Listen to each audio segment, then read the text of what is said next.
Today's scripture comes from the book of Mark, chapter 5, verses 21 to 43. And when Jesus had crossed again in the boat to the other side, a great crowd gathered about him, and he was beside the sea. Then came one of the rulers of the synagogue, Jairus by name, and seeing him, he fell at his feet and implored him earnestly, saying, "My little daughter is at the point of death. Come and lay your hands on her, so that she may be made well and live."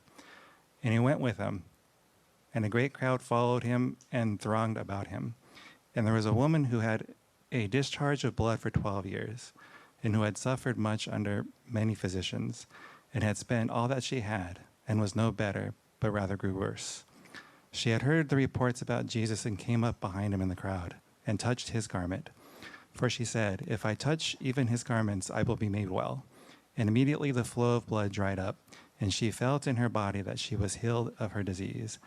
And Jesus, perceiving in himself that power had gone out from him, immediately turned about in the crowd and said, "Who touched my garments?"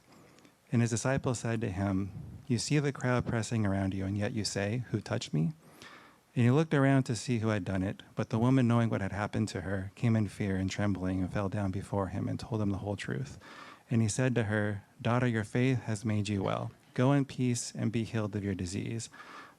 While he was still speaking, there came from the ruler's house some who said, "Your daughter is dead. Why trouble the teacher any further?" But overhearing what they said, Jesus said to the ruler of the synagogue, "Do not fear, only believe."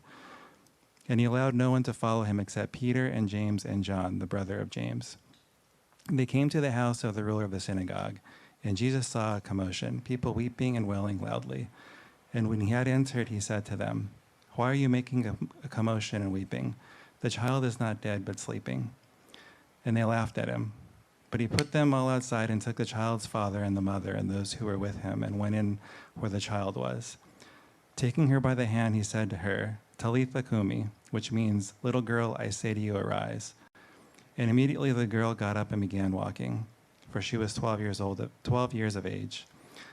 And they were immediately overcome with amazement. And he strictly charged them that no one should know of this, and told them to give her something to eat. This is the word of the Lord.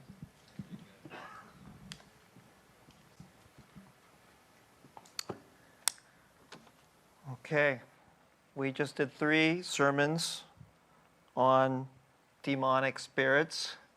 And after those 3 heavy sermons, I decided to dress down. And we're going to look at this beautiful story. It's a lengthy story. And there's actually 2 miracles that are, tied together in this story.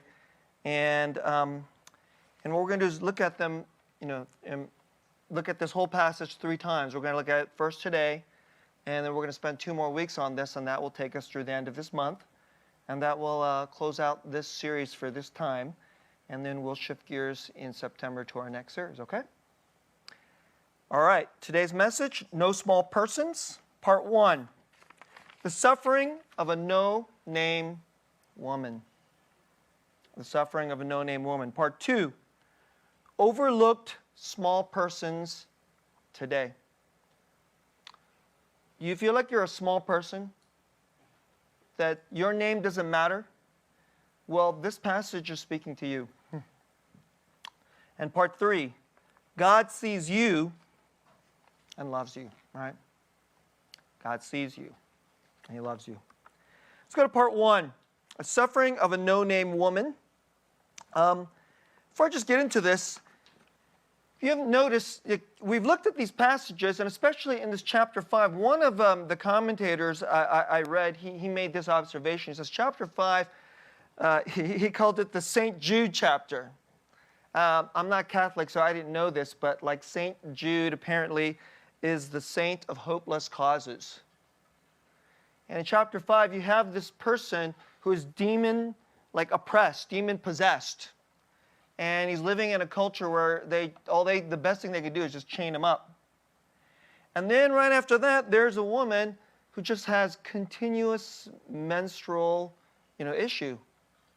And I'll get into that for a little bit, why that is such a problem for her. And it would be a problem today, too. But it's even more a problem in this culture.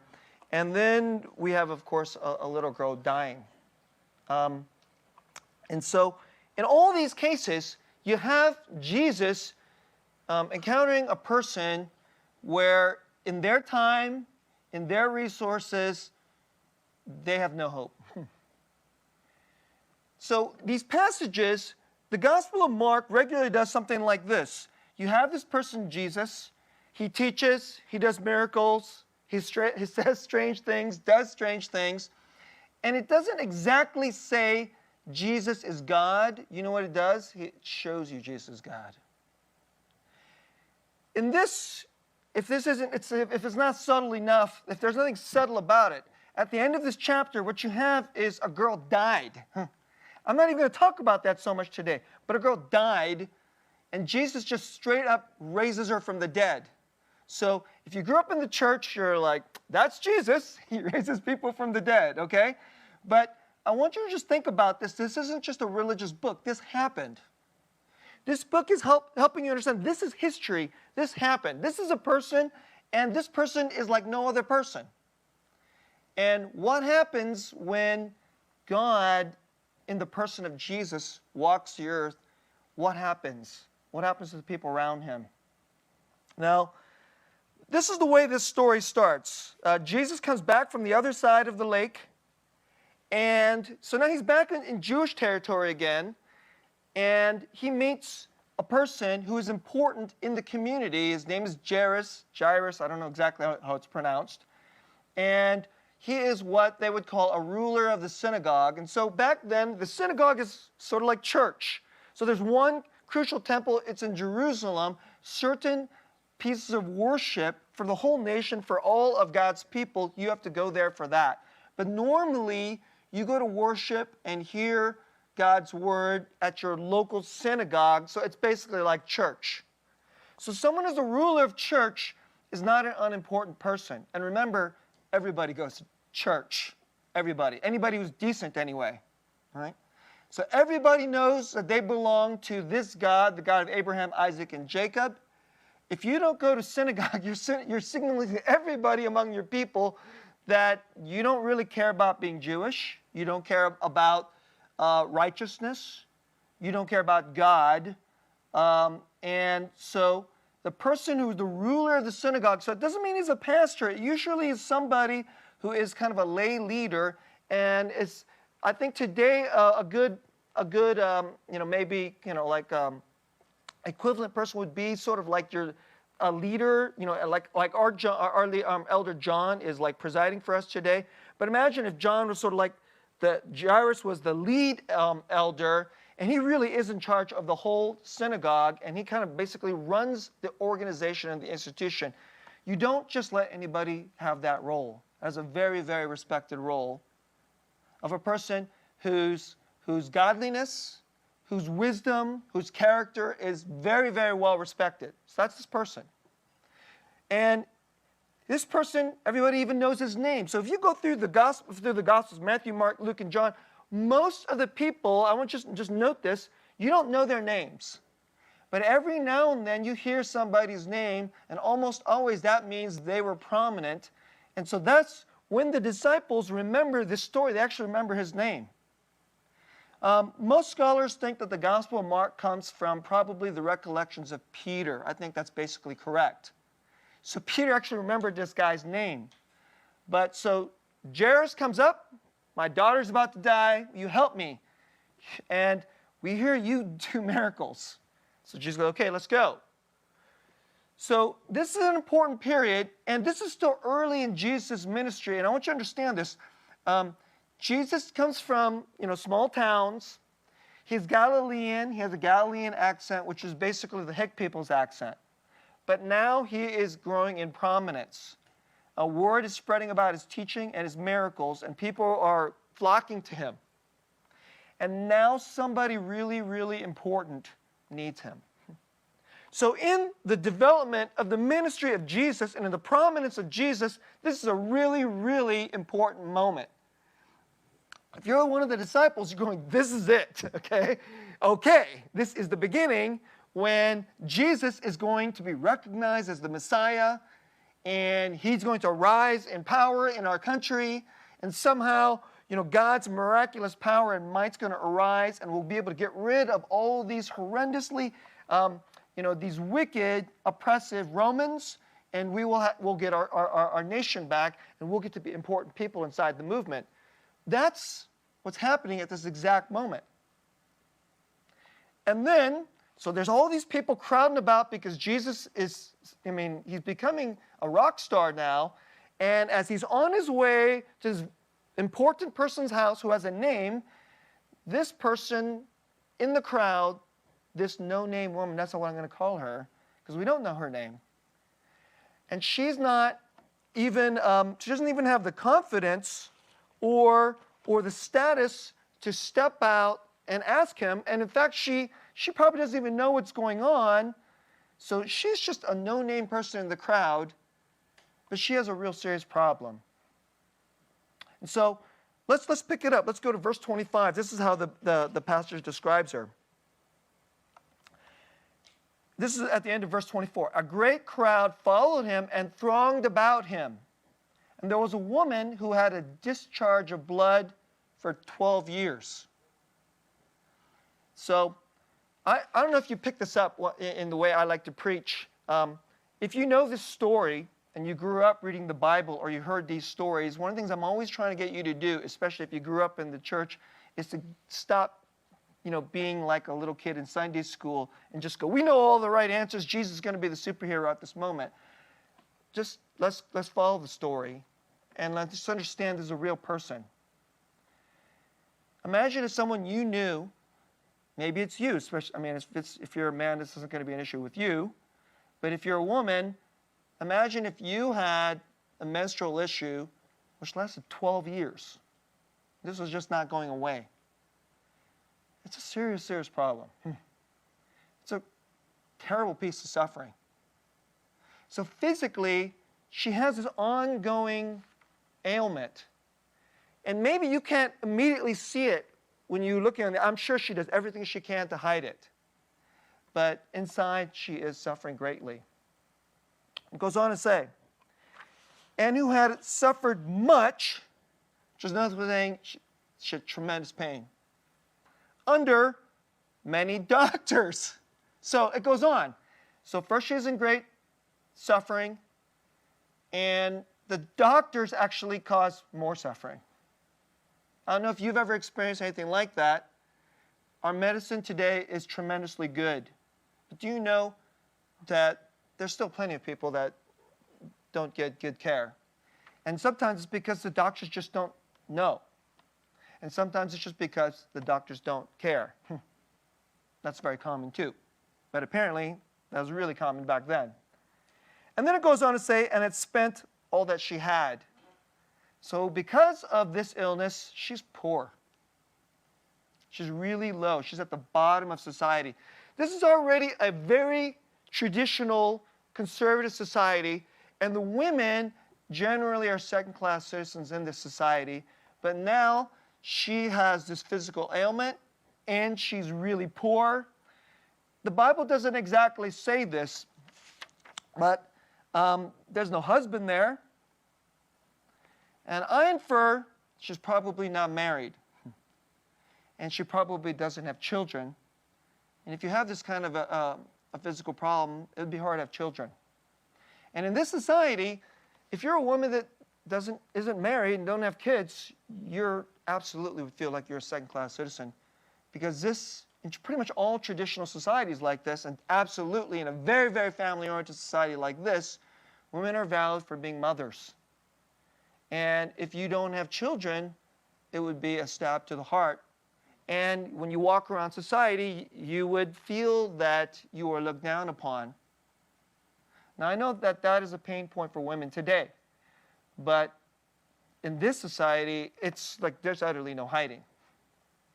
So these are all the ways that she is dealing with. And it says, and then she had spent all her money, and she hadn't gotten better, but actually gotten worse for 12 years. Let's go to verse 27. She had heard the reports about Jesus and came up behind him in the crowd and touched his garment. So I want you to think a little bit about this.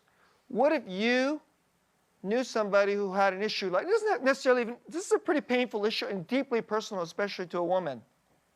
But it could be any other kind of personal issues. There's all kinds of personal issues that we wouldn't want to let people know about.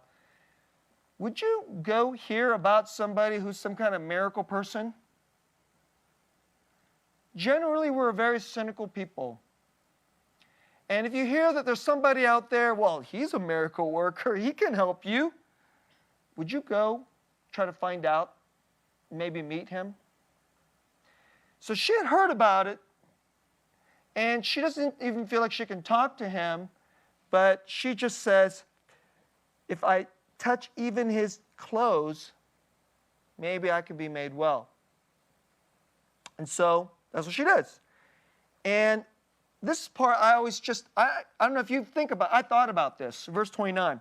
Immediately the flow of blood dried up, and she felt in her body that she was healed of her disease. So think about this. She's suffering inside. Whatever it is that's causing this constant, I don't know, is it this, I don't want to talk insensitive because I'm a man, all right? But I'm sure there are ladies here, you could relate. And you have suffered from your menstrual cycle, and if it was going on all the time, and then it got better, you would know. And that's what's happening to her. Let's jump ahead to verse 33. Well, actually, before I'm going to let it show to you, but I want to say this. So then Jesus, this is how he reacts. He said, hey, what happened? I felt something leave me, and he could feel that supernatural power, he could feel that his supernatural power. This is a very strange passage in the Bible. There's almost no other miracle quite like this that's reported by, generally, Jesus does something. But here, someone does something to him, and really doesn't even touch him. And yet, power goes out of him. And I just want to stop for a moment about this. I want to say a point about this. If you don't think that your faith matters, this is how gracious God is to you. If you think your faith is bad, if you think the quality of your faith is junk, that you're a bad person, and that you are afraid to even ask things of God because you're afraid that there's no way he will pay attention to you, this passage is for you. This passage is for you. This woman doesn't even have the guts to say anything to him. She doesn't even actually touch him. She just touches his clothes. Her faith is of this very low superstitious grade. And she's so desperate, who knows if she even really, truly believes in Jesus, but she just says, I'm so desperate, maybe he's the only one that can help me. And that trust and that faith, God grants her what she needs. I want you to think about that. So in Jesus feeling this, he stops. So then he says, well, who touched me? And I don't know if you've ever thought about this. I've read this passage. It's such a beautiful passage. I really, really love this passage. There's a lot of passages, I don't know. I'm a pastor. I've read these passages many, many times.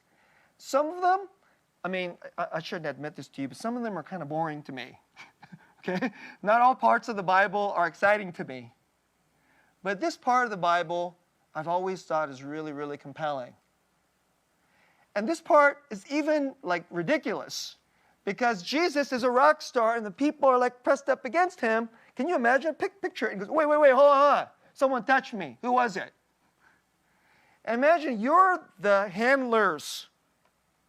Imagine if you work for Taylor Swift, okay?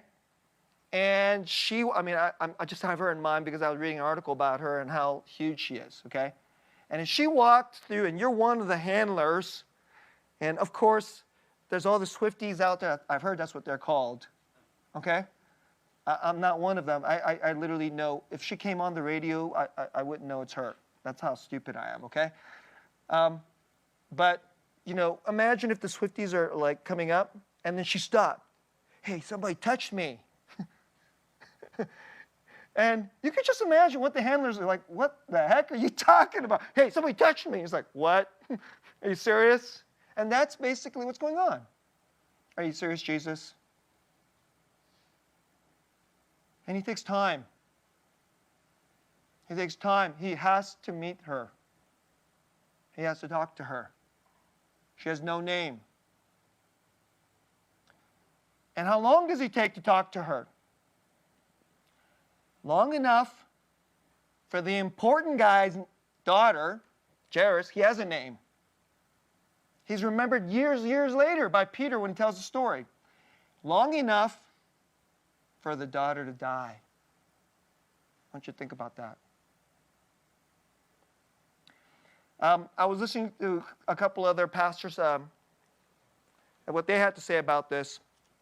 One of the pastors said, from a medical point of view, this was a dumb decision from Jesus. She's had this problem for 12 years. She's not going to die. The kid is going to die any minute.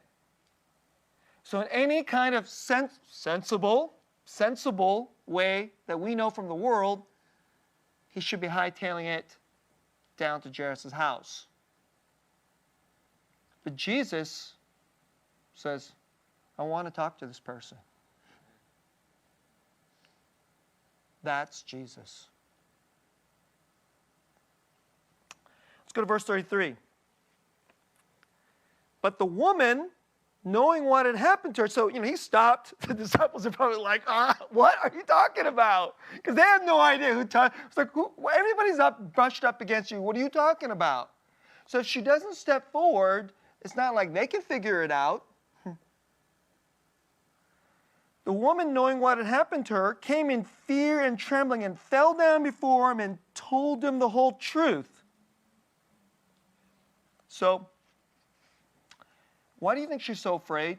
So let me explain to you a little something about, so this is Jewish cleansing law. There's ritual cleansing. Before you go to the temple, certainly before you go to the synagogue, you're supposed to be ritually cleansed. So this is actually, you can look this up yourself. Leviticus chapter 15.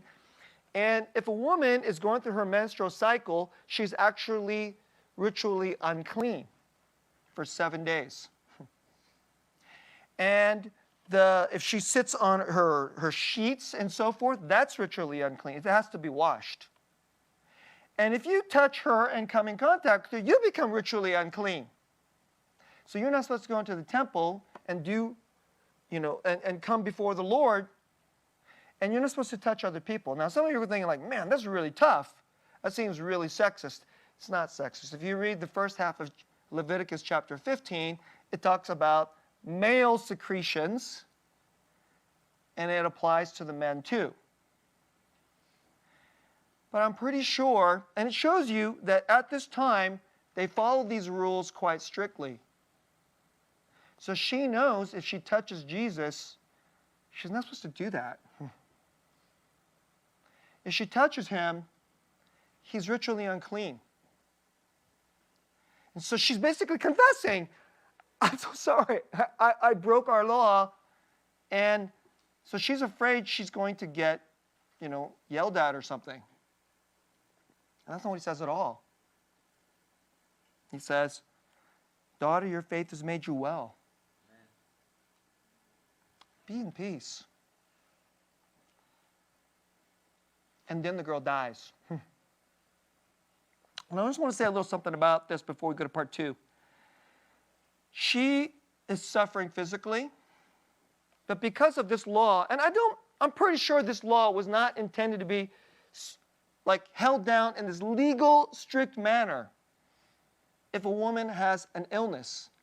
I mean, I suppose it's a possibility that a man could have some kind of continuous secretion, and then he would be under this problem too, but of course it's much more likely to be a woman. And it's a rare problem, but because of this, Just imagine the social isolation she must feel. She can't touch other people. They can't touch her. It's common in this time that if you have this kind of sickness, people would probably think it's because you were bad. God must have cursed you because you were bad. And since you were cursed and you're bad, I better steer clear of you because now you're unclean and you'll make me unclean. So think of her pain in so many ways. She's socially isolated. She's ostracized, rejected. When I say she's a no-name woman, she really, in so many ways, she may not be like dead, about to die physically, but this woman is dying. And when Jesus stops for her, he's saving her life. He's saving her all the way down to the bottom of her soul. That's what's happening in the story, okay? Let's go to part 2. I want you to think about this passage. And I want you to think of it as an ancient story. It's an everyday story. We have small persons today because there are small persons everywhere. In every culture, there are ways that we have rules, we have expectations. If you have certain advantages, you have health, you have strength, you have wealth, you have knowledge, you have social status, then you are somebody and you have a name and your name kind of matters. And when you go out in society, things open up for you. But if any one of those things is broken, and guess what? That's for most people.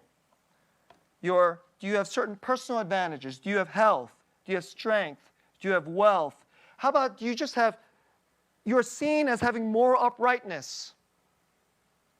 We live in a society today where if you got drunk when you were in college, and somehow someone got a video of you saying something that was some old racist joke or something like that that people thought were funny, and you don't actually look down on those people, but that was funny back then, and then that thing ends up on social media,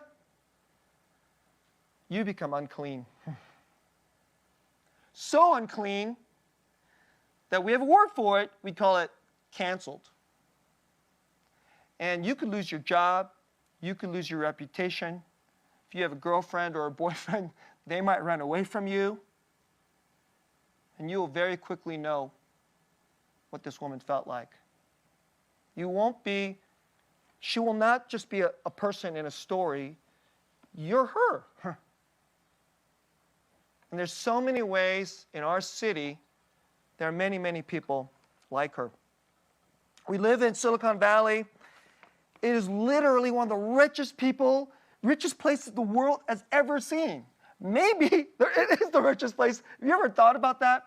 I actually saw a ranking of all the congressional districts in all of America according to median household income. So, do you want to know which congressional district has the highest median household income? You're sitting in it right now. It's this one. Right? It's this one. I was like, oh. And you know which one's number 2? It's the next one over. I would have thought that the Palo Alto, that area, they would be number 1. And over here, this part of Santa Clara County, we'd be number 2. No, we're number 1, and they're number 2. This is the richest place in America by median household income. And of course, if you go above that number, the numbers of wealth get astronomical in this area. And the weather here is just so perfect. And the opportunities here, and the people here are so smart, and they are.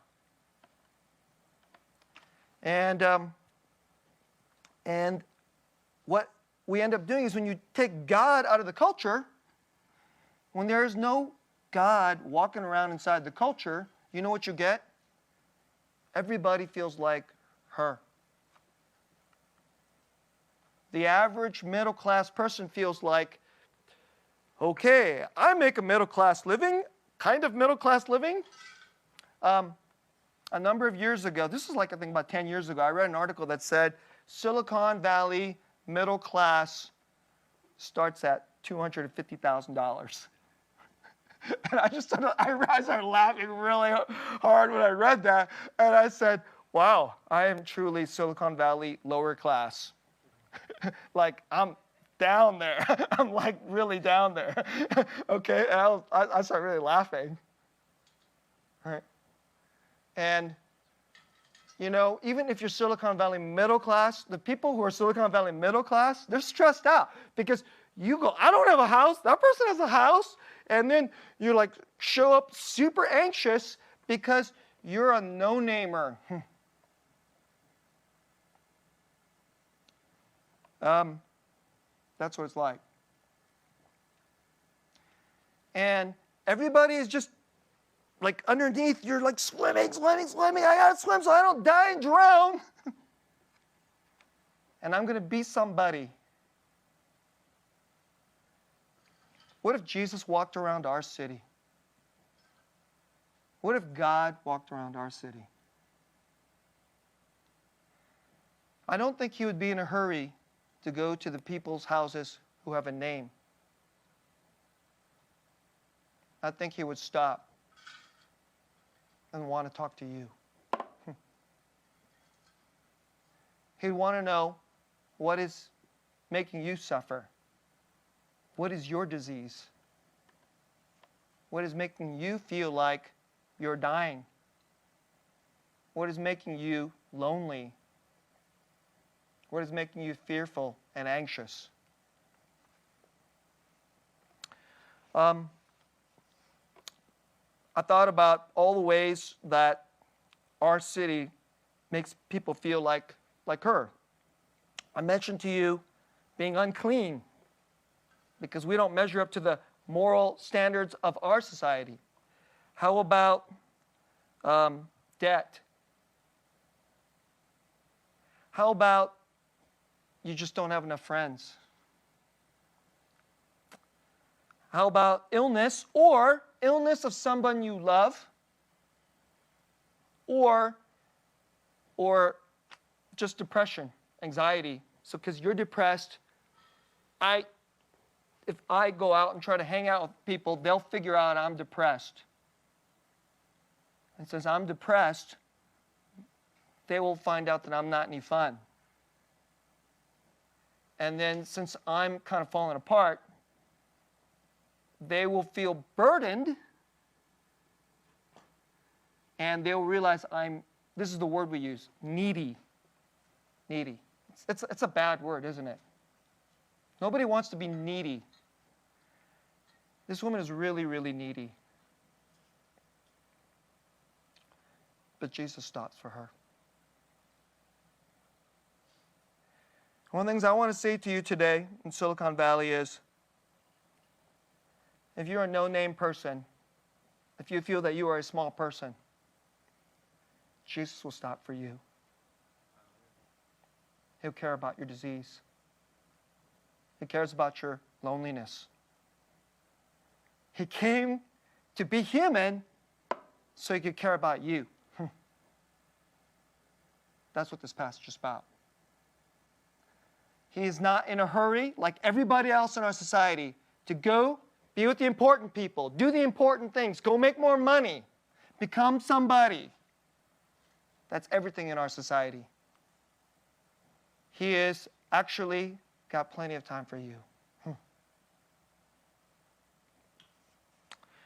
go to part 3. I want to just close by a reflection on this strange thing that we call Christianity. These stories don't exactly say that Jesus is God. It just shows you he's God. You wouldn't know that he's God except that he raised this woman from the dead at the end. You wouldn't know that he's God except that the demons are absolutely terrified of him.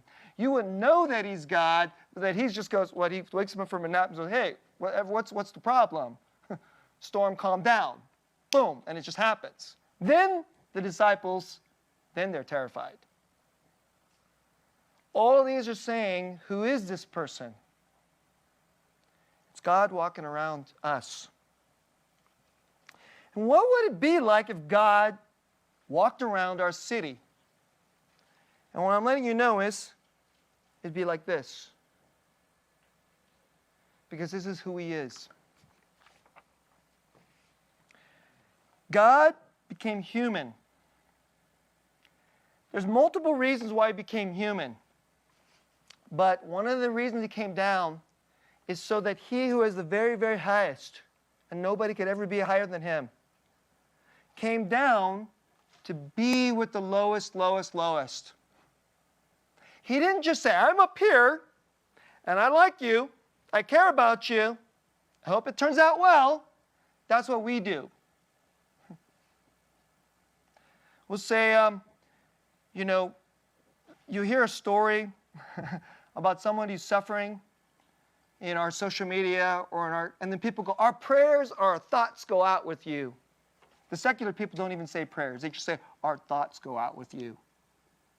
Whenever I hear that, I always go, well, that's worthless. Because your thoughts have no power. All right? But He's not a God who's up in heaven said, hey, my thoughts are with you. And that'd be good, because He's God.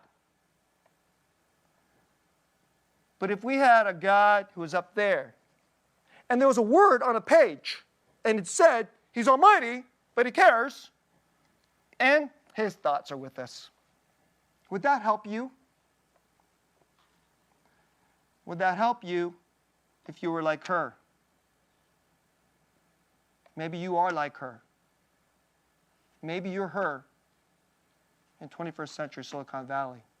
And let me ask you, if God was far away and He just said, my thoughts are with you, would that help you? But what if He was right before our face?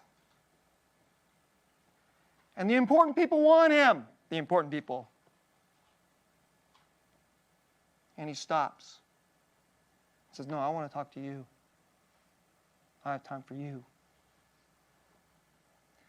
You don't even know how to talk to me, but I have time for you. This is the incarnation. Incarnation means that almighty, immortal, infinite God. I want you to understand, no other religion has this doctrine. Zero, zip, zilch. No other religion. Okay? No other religion has this doctrine. There are gods, they have power, but none of them say the God, the one infinite, almighty God of all things. And there's no other gods. Became frail human to walk among these very, very frail, broken, needy, sad, pathetic people. Only Christianity teaches that. And it's right here in this passage. And you know why no other religion teaches that? Because it's too stupid. Because we can't believe it. Because everywhere we go, when we get up and we walk our life, the important people have important things to do. The little people know we don't matter. It's a really, even a tough thing. Kids can even believe that their father or their mother loves them,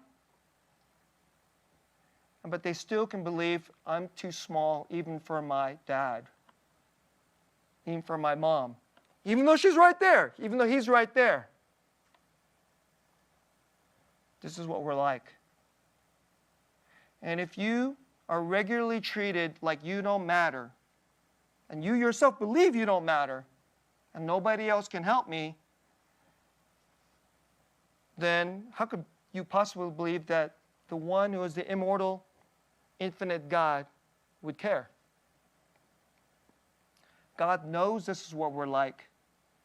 God knows that someone like her would believe that. So he said, I'll come and become in the flesh so you can see I'll pay attention to you. I'll be here for you.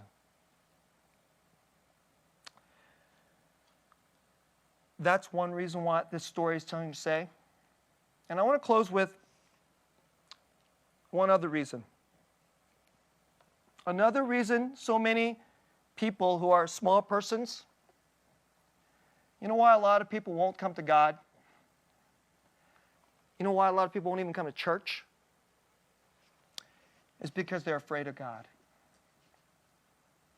They're afraid of God. There are people today, they went to church, and people were mean to them. They judged them, they insulted them, they didn't care about them when they should have cared about them, and then they hate church. Okay. If you just stay in church for a while, it'll probably happen to you, okay? Because people can be jerks, even in church.